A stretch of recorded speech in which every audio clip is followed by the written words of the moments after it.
Today is July 14th in the year 2022, and I thought it would be utmost appropriate, given the fact that I am where I am, to make a video to discuss domestic violence and abuse. And I want my audience here, I want you to, for a moment, to clear your head. Close your eyes.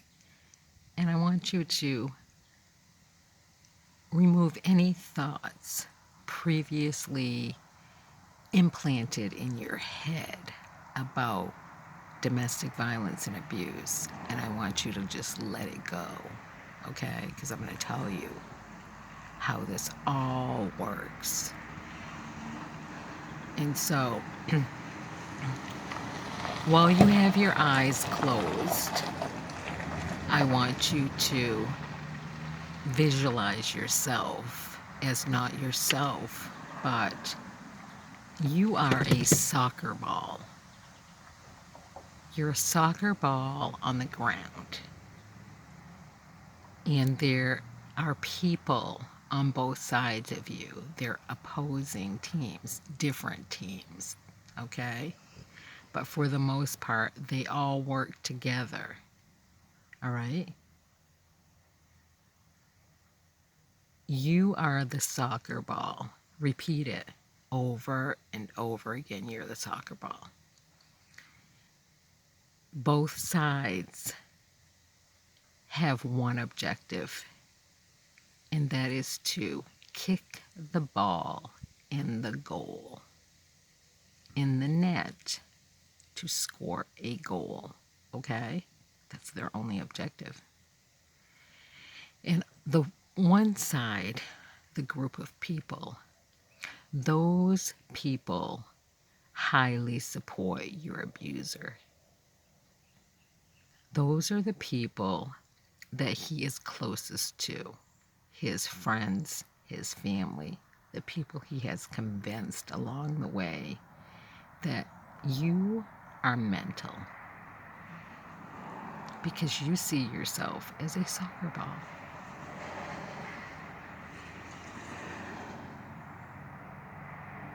And they all believe him, and they view him as something very, very special. Special indeed. Because it's what he brought to their table. Now, on the opposite side, another group of people, those people are the people that get paid to support him in a different way. Those are the government employees, not necessarily paid directly by the government, but they receive large quantities of tax dollars for their tax shelter type organizations. I will use for an example, in Livingston County, where my abuser is from and where he brought me, there's an organization called Chances and Changes. And one of the officers for that not-for-profit organization, she just happens to be now the judge of Livingston County. Although I view that as a conflict of interest, there's no one that will ever stand up to her to say, you should have never been elected as a judge until you relinquished that position. And not only that, she's married to a member of the Livingston County Sheriff Department. Another conflict of interest. Push that to the wayside, but to give you a little snippet of the other group of people and how they are all related, okay? So these people also went to school with your abuser, high school. These people can't get past their grade school mentality. And to them, your life is nothing more than a game. And every time, regardless if it's a score on his side or a score on their side, they make out financially using your life that they're kicking around, okay? And their overall intent is to keep you alive but not happy. Because as long as you're living, there's a great possibility that they will continue to cash out on your life. Now, if it makes you feel better because you have children like I do, change the game, but it all is the same. Maybe use croquet or something like that, okay? But you are the ball. They have the single utmost objective in all, both sides with all people, to keep you down on the ground so they can kick you around, okay? Now, there's all these people that think they're so knowledgeable on domestic violence and abuse. They're not. They always say, even a cop will say to you, well, why don't you just leave? Here's the reasons why you can never leave, okay? Unfortunately, we live in this world that is dictated by money. So I'm going to use myself as an example here. I enlisted in the United States Air Force in 1985. There was a catastrophic chain and a change in life circumstances and events that took place shortly after my enlistment that brought me to Livingston County, New York, where I was housed for over 30 years. And that changes because one of their people, he convinced a large group of people that I married him when I have no memory whatsoever of ever marrying this guy, nor would I choose such a guy to marry. I have never seen any pictures to support this marriage that allegedly took place. I have no known witnesses to myself personally that even witnessed this event taking place. All I have is his say-so and a marriage certificate that could easily have been created fraudulently while he was active duty as well in the United States Air Force. Even when I had my own personal belongings, I went through my paperwork many, many times and could not find any type of base approval for this alleged marriage that took place while I was active duty, requiring multiple levels of approval, okay? I cannot find that. Not that I can ever find it because they took all my personal belongings and destroyed them all. His people did this. I attempted to inform people of the facts that I never married this guy early on when I was first released, discharged from the military, but nobody would believe me. They marked me up as crazy. So after a while, I just accepted where I found myself in life. Okay?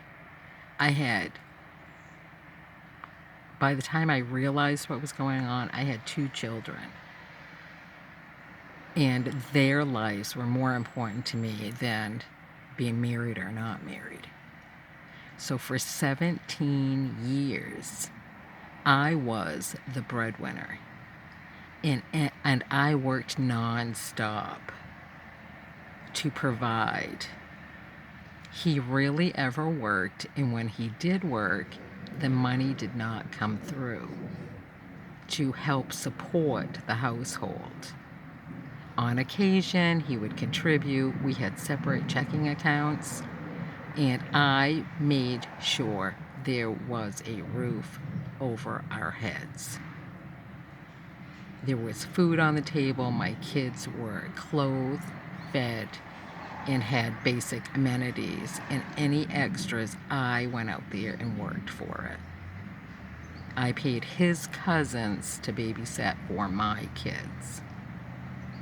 And at the point in time that I found out that he was having an affair with a married woman at his place of employment, the United States Postal Service, and that she was married with 3 children of her own, and the knowledge came through from her husband, where he shared that he had been watching them for several years, and he had hired people to watch them, and that they were clocking in on the job and then sneaking out the back, and they were gone the entire shift while getting paid and then sneaking back in and clocking out. I had to see it for myself, and so I did witness that because he shared with me how to discover that without hiring somebody. And so all the other attempts to leave this guy, which ended up in physical violence, and his little game of waiting until I paid off a debt to incur more debts bigger in size, so that I would always be in this constant state of anxiety because I never knew how I was ever going to be able to afford to pay for all the stuff that he was buying and not paying for it himself. I made the decision to legally leave him and filed for a divorce.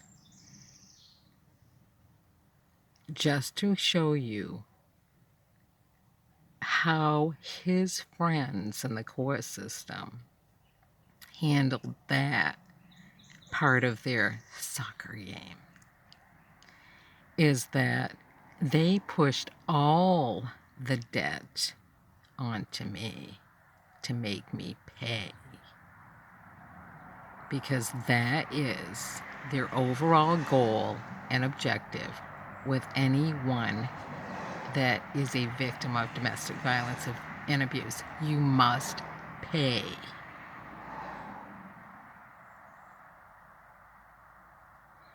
And when I found a way to pay whatever they were pushing at me legally, I found ways legally to pay by working, using my knowledge that I had gained. They started targeting my children, and in particular, my son.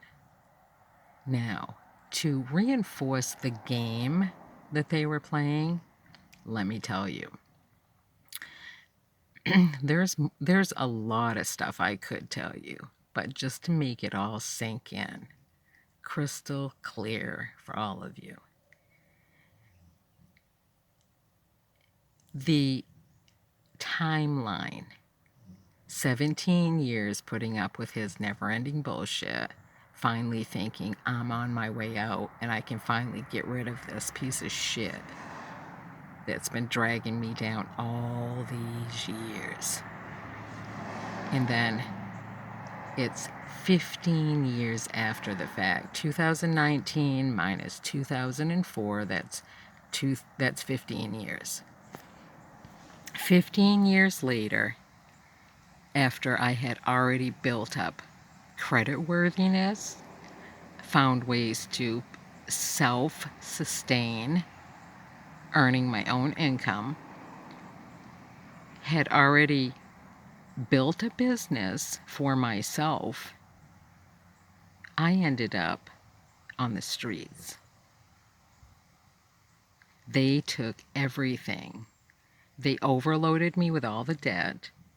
never held him once responsible for a single thing.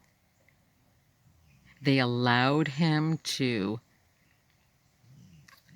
I know he was instrumental in the quest to have my son pulled through the system, probation, you know, juvenile centers, jails, prisons, because, that's his power trip with all his buddies in the court system. And plus, he got out of paying child support by removing the child completely out of the picture. He did it to my oldest daughter, and he did it to my son.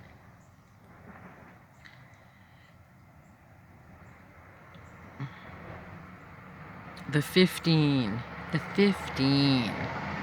just to make it all sink in. All these people involved in the whole system in the process, including his attorney, which was his next door neighbor growing up, and the cop, one of the cops, another next door neighbor when he was growing up. The 15 was his t-shirt jersey when he played basketball in high school and went to school with all these people that are now part of the government, making decisions on my life. So after they destroyed all my personal property, including my baby books for my children, my high school, any memorabilia of myself before I knew this piece of shit, anything that I had acquired from my mother, made with her own hands, anything that was meaningful and important to me, they destroyed it. Okay?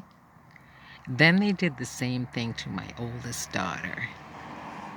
And then they labeled my son as deceased from an incident that occurred less than 2 miles from my abuser's house.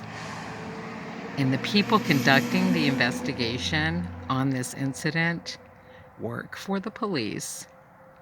And guess what? They're his cousins. So you can't leave, okay? There's no such thing as leaving. And all these organizations with their false advertising and promotion on how they help people through the processes of domestic violence and abuse, it's all fraud. Don't fall into it. Your best case scenario, looking back on my life, I would have been better off killing the motherfucker. And do you want to know why?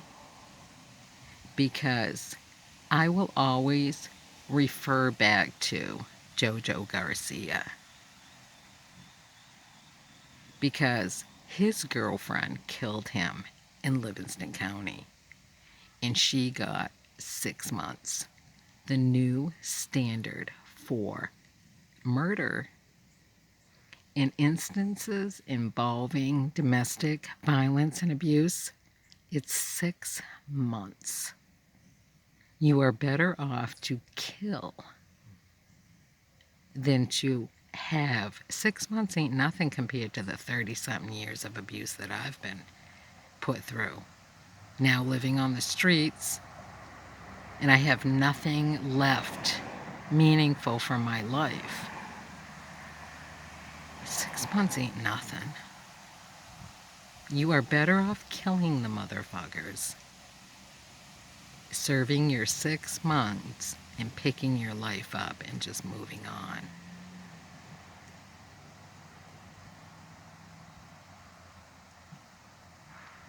That's my take on domestic violence and abuse. It's a game.